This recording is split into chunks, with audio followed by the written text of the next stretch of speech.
I'd like to take you back to a model that I discovered a few years ago dealing with the ideal healthcare system. This was actually put out by the U.S. Public Health Service a couple decades ago. And what it did was it looked at resources and how we could best use our resources, how we could best allocate our resources. And it actually put these, stratified these in like a pyramid. And the pyramid is actually, has several layers on it. The first layer is the primary form of healthcare we should be practicing. The second and the third and the fourth stratification are actually less and less resources we need to put into these various components of the ideal healthcare system. But let's start at the base. The base of the pyramid is actually a form of wellness education.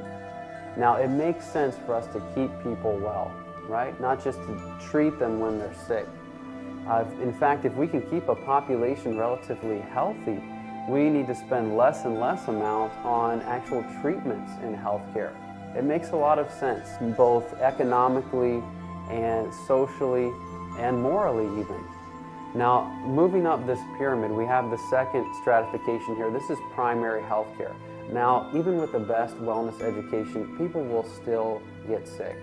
What happens when people get sick? They need to go to a qualified practitioner, someone who knows how to help them get back into that level of wellness, which they have fallen from or risen to in this model. And so what happens is, with the ideal healthcare system, there's also an ideal practitioner who is focused on wellness, who is bringing their patient back down into a state of wellness.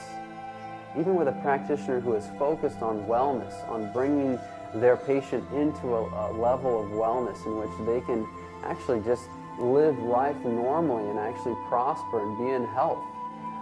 Even with this, there sometimes is a progression of disease. And so what we need, ideally, is another backup. This backup is secondary health care.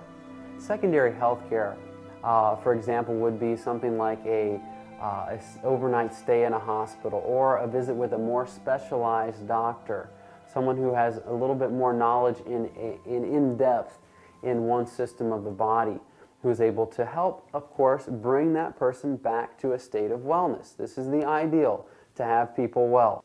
Now, even with the best of secondary healthcare, there may still be some who kind of fall through the cracks, who continue to progress in illness.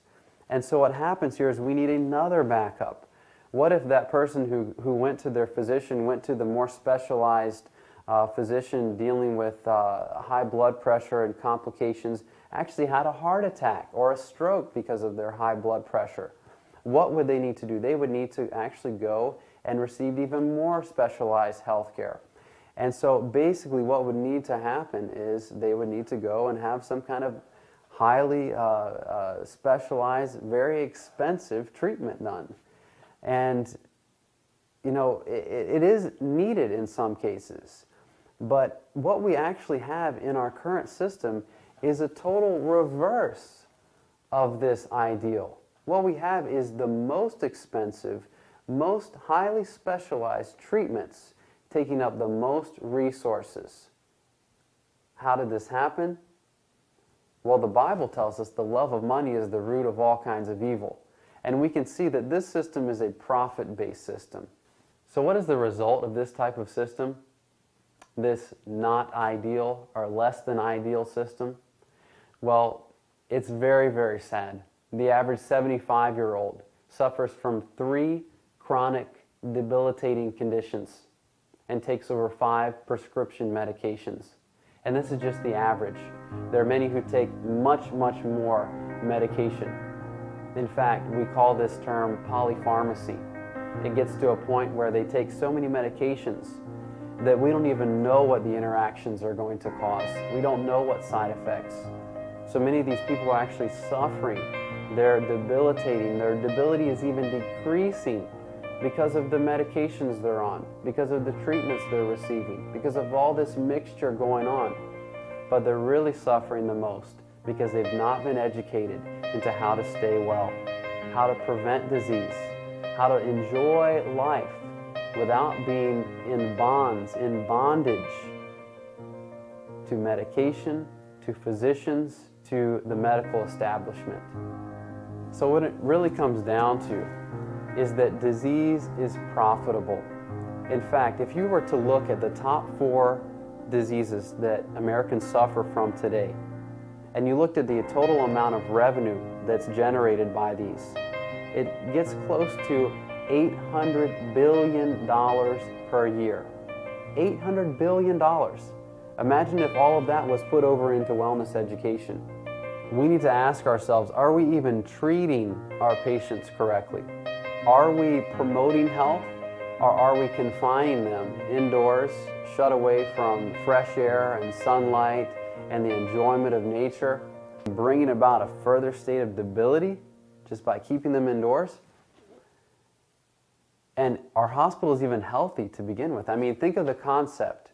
We're putting most of our resources into hospital type environments. So most of the people that get sick in this not so ideal system are going to the hospital. And so if you're a person that has cancer, let's say, would you want to be in a room right next to someone who has the Ebola virus or AIDS or HIV, hepatitis, any of these things? Ideally, no. Ideally, you would want to be somewhere away from other people that are sick, that have viruses, that have bacteria, that have fungal infections. You want to be away from them.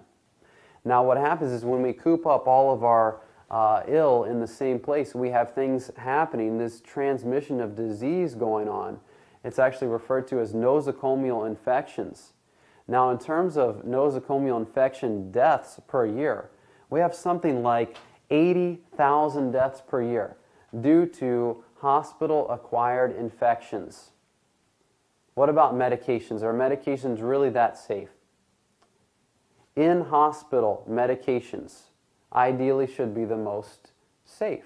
Did you know that even in the hospital, we have over 200,000 deaths per year due to medication errors and medication toxicity? 200,000 deaths per year. Add up all of the minutia in terms of hospitalization-based death, and you have a greater danger even than stroke. In fact, how many of you know someone who has died from a stroke? For every 1 person that you know that's died from a stroke, there are 2 more that have died from a hospitalization, from a hospital stay. The number is astounding. Let's take another look at pharmaceuticals. You see, in the current system, pharmaceuticals are the treatment of choice. In fact, in the whole allopathic paradigm, pharmaceuticals are really the only way that's seen as a qualified treatment for those ill that are suffering from chronic disease and so on. Now, are medications really safe? Well, we know that there are side effects to about every medication that you can take. But did you know that many of these are deadly? In fact, if you were to take all of the data that has been compiled in research and you compiled it all together, you looked at in-hospital medication error-related death, you looked at drug toxicity-related death, you looked at outpatient drug-related deaths, and these are all legal drug-related. These are not, we're not talking about illegal drugs. If you added all of these together, on a very conservative level even, you would have something like 500,000 deaths per year related to total legal drug deaths. 500,000 deaths per year.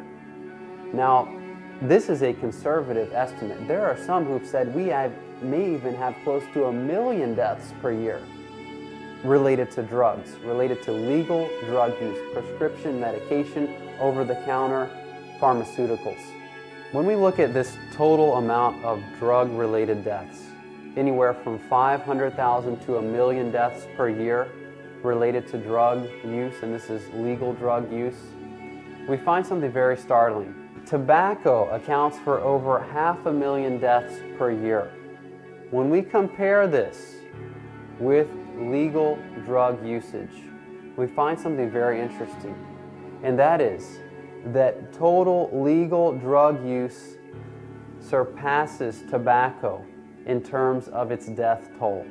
Now, we all know that tobacco is dangerous, but how many of you knew that drugs were taking this many Americans' lives each year? And it's not only in America, it's all over the world, because allopathy has dominated medical practice throughout the globe. If you look at the way our economy is going, it's set up right now that healthcare is just growing and growing and growing. And experts actually predict that if it keeps growing at this rate, we will not be able to compete with foreign markets.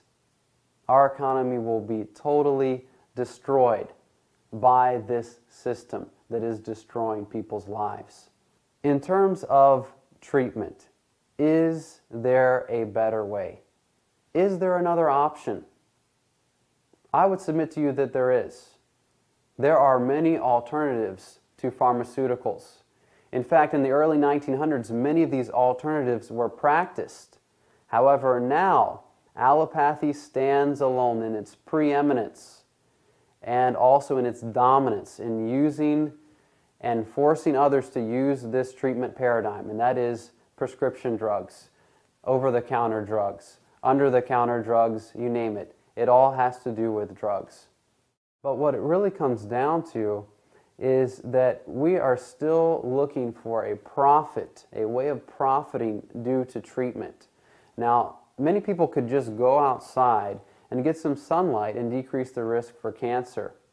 In fact, experts recommend moderate sunlight exposure, and they actually estimate that over 100,000 cancer deaths per year could be prevented if adequate sunlight exposure took place.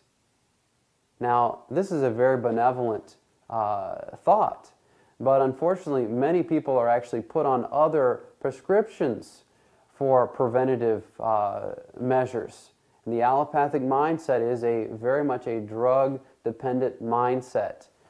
Are we truly focused on bringing our patients into a state of wellness? Well, I won't leave that up to conjecture. In fact, a recent Gallup poll actually looked at patients who had recently seen a physician, and they actually came apart from their physician. 50% of them had not received any counsel whatsoever about fitness and or wellness. That's 50%. That's not even asking someone, do you get a chance to walk every now and then? That's not even asking someone, would you consider losing a little bit of weight? It's not even asking someone, are you having any medication side effects? You see, when it really comes down to it, our physicians, our little army of physicians here in the United States today, is so overwhelmed with generating and keeping the gears turning on this huge conglomerate, this huge healthcare system, this profit-based system, that they have less and less time that they can even get these words out. It's not just their fault. It's the system. There are many excellent physicians out there today. Many physicians I truly respect and love and I enjoy working with, but the vast majority is uneducated in terms of wellness, in terms of fitness, in terms of prevention. It's time to wake up.